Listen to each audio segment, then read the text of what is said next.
خبریں گردشیں کر رہی تھی کہ آپ اور اعتزاز احسن صاحب پی ٹی آئی میں شمولیت کریں گے، اعلان کریں گے، اس حوالے سے کیا کہیں گے؟ اعتزاز کی جو درگت بنائی ہے پیپلز پارٹی والوں نے، آپ نے سن ہی لیا ہے، اعتزاز یہاں خود کہہ گیا صاحب کا بھی ایک بیان آیا، ہاں وہ میرے بارے میں بھی تھا.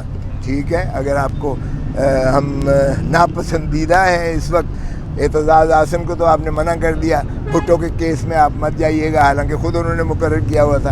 میں اس سے پہلے کہ وہ منع کریں، میں آج بڑے عزت اور احترام سے، جس کو میں بہن مانتا تھا، سگی بہنوں سے زیادہ، جو میرے گھر ٹھہرا کرتی تھیں اور میری قائد بھی تھیں، محترمہ بے نظیر بھٹو، ان کے قتل کا کیس میں کر رہا ہوں. جو محترم آصف علی زرداری صاحب اس کے پیرنٹ ہیں، آپ کو پتہ ہی ہے پنڈی ہائی کورٹ میں چل رہا ہے، وہ میں آج فائلیں نکال کے تو ایک محبت نامہ لکھ کے کہوں گا کہ اس کی ایسی کیفیت میں اب اپنے آپ کو وہ نہیں میں یہ مناسب نہیں سمجھتا کہ یہ میں کروں. میں آپ کو واپس بھیج رہا ہوں، سو وہ کر لیں تو باقی ٹھیک ہے. میں اب آزاد ہوں اور انشاءاللہ ایک دو دنوں میں سر ایک آخری سوال جواب دینے کہ کل الیکشن کمیشن جو ہے وہ شیڈول اناؤنس کرنے جا رہا ہے، تو کیا پی ٹی آئی اپنا بلہ واپس بچا سکے گی یا نہیں؟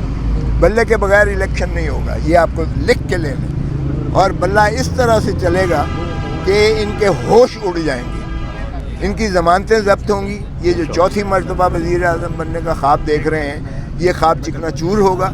اور عوام کے اندر جو غم و غصہ ہے، مت ان کے غیظ و غضب کو پکاریں اور للکاریں.